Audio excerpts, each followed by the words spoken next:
So today, the Hockey Hall of Fame announced the 2023 class, and once again, the 14th annual snubbing of Alexander Mogilny took place. Just going to start right off by saying, absolutely shame, shame, shame on you, selection committee. I mean, wow. I can't believe this is still going on. 14 years, Alexander Mogilny is still not in the Hockey Hall of Fame. Now, over the years, I think that the Hockey Hall of Fame kind of has watered down the criteria, and it's become, quite frankly, the Hall of Very Good. With today's additions of Tom Barrasso and Mike Vernon, I mean, come on, guys. You're telling me Alexander Mogilny is not more deserving to be enshrined in Toronto than those two? No knock on those two guys, but when I think Hall of Fame goaltenders, Tom Barrasso and Mike Vernon are not crossing my mind today or at any point in life. Years ago, years in the future from now, Tom Barrasso, Mike Vernon, those aren't two names that people go, oh yeah, Hall of Fame guys. Alexander Mogilny? I mean, 14 years this has been going on. I don't really know, what the issue is or not, but let's just look at some of the criteria in his resume for why he should be in. We could start off with how he even got to the NHL.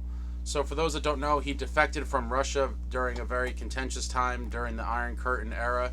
There's an amazing documentary called DEFECTOR that highlights and talks about the whole journey with tons of interviews. I'll put the link in the description. It's an amazing documentary. If you have not seen it before, or if you're not familiar with Alex's story of how he got here, it's an absolutely amazing watch, worth watching. So I'll put the link for that so you guys can see.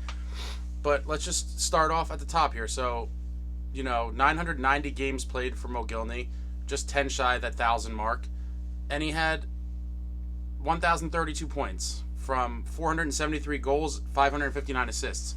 So over 1,000 points in 990 games played, over a point per game guy for his entire career. Pretty damn good. He's top 75 all time in goals. He's 56th on the list, or he might be a couple down now from when I saw that, but with 473 goals, just 27 shy of that 500 mark, which is a shame that he couldn't get it because, that could have been the extra nudge. But when we're going to go down the rest of this list, it doesn't seem like there's an extra nudge needed, honestly. The guy's only one of 6 players to score 70-plus goals in a season.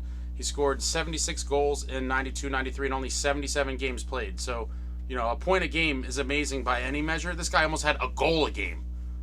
Unbelievable. And if the Rocket Richard Trophy existed back then, he would have shared it with Teemu Selanne, who also had 76 goals that year. So 76 goals, I mean, that's not something that, you see too often, or we may never see ever again. Scored 30 goals 8 times, 40 goals 4 times, 2 times had 100 points. Won the Cup with the Devils in 2000. Won the Lady Byng in 2003. He has the NHL record for most game-winning goals in a season with 11 in 92-93. He has the fastest goal to start a game, 5 seconds, and one of only 30 members of the Triple Gold Club with his Olympic gold, World Championship, and Stanley Cup with the Devils. So, I don't know what more the committee is looking for. It seems that the guy's pretty much accomplished everything there is to accomplish. It would have been nice, if he hit the 1,000 games and the 500 goals, but is that even necessary? He has over 1,000 points, over a point per game, in the Triple Gold Club. He has the hardware.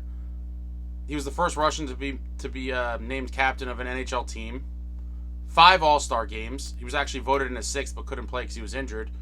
And it's just like we scratch our heads. I don't know if it's what his beef is with someone on the committee. I don't know. Did he have relations with someone's wife? I mean, nothing else makes sense. Did he beat somebody up on the committee? I don't really know. But I think the hall or the committee, someone owes us answers because this is a crime against the sport, honestly.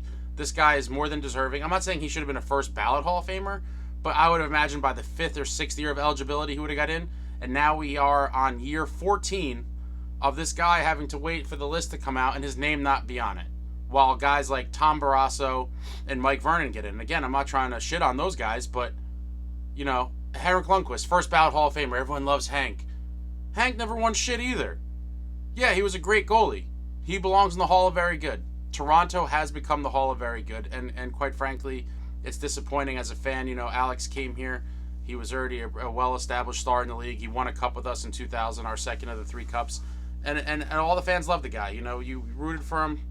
And to see him, continuously be held out of the Hall of Fame. It's honestly psychotic. I don't know what the committee's criteria is. It's another thing that's not very transparent. Nobody knows what goes on there. And maybe they need to strip the whole thing down and rebuild it. I mean, at this point, I think maybe the whole selection committee should be formed of current Hall of Famers. Get a couple from every category, respected people in the sport, and they should be the ones voting. Maybe not the writers and other things that are, maybe have more biases. I don't even know. But something's got to change, because this is absolutely bananas. And Mogilny deserves to be in. And I could even use, and I hate to pick on another guy, right? But if we use Eric Lindros as the measuring stick. Lindros has been in the Hall of Fame for a while. What has he won? So let's just look at Lindros' numbers, right? He has 865 points in 760 games played. Very good. You would be in my Hall of Very Good. But 88's not going to be in my Hall of Fame. Absolutely not. He basically had, all of his accomplishments team-wise were with Team Canada, whether it was the World Juniors or the Canada Cup or the Olympic gold on that absolutely star-studded 2002 Team Canada in Salt Lake, where Marty broke the drought. But, Mogilny has more goals than him, more assists, more points, and has won the Stanley Cup. Eric Lindros couldn't get that done. That's it. I don't know. Maybe it's the Canadian bias. Lindros was a very decorated junior player. Canada loves their own. Obviously, hockey's a religion in Canada. So maybe that's why Lindros got, the nod. But when you compare their resumes side by side, Mogilny's is far and away better. Far and away better, not even close. And so to use him as the measuring stick, honestly, there's tons of guys that should be in, including our beloved Patrick Elias. That's a subject for another video that I'll eventually do. But Hall of Fame Selection Committee, shame on you. 14 years running. Mogilny more than belongs in the Hall. And I think you owe the fans some sort of explanation. It's just completely absurd. I'm sure others have felt the same regarding Mogilny. He's got to be one of the best players not in the Hall of Fame. And this is year 14. So, I don't know. What is the deal? What's going on? But Mogilny deserves better from the committee. And maybe year 15's his year. But I've been saying that for the past 5 or 6 years. At this point, it seems like the guy's never going to get in. I don't know what the answer is. I don't know if it's just going to take turnover within the committee for new people to come in and be like, yeah, it's wild that this guy's not in, and they'll give him the necessary votes. But until then, we'll sit here scratching our heads wondering what the hell's going on up there and why this guy's not in the Hall of Fame. I don't know. Tell me what you think. Do you think Mogilny should be in? Let me know in the comments. Like, subscribe, all that.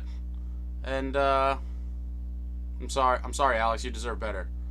Until next time, friends, let's go Devils.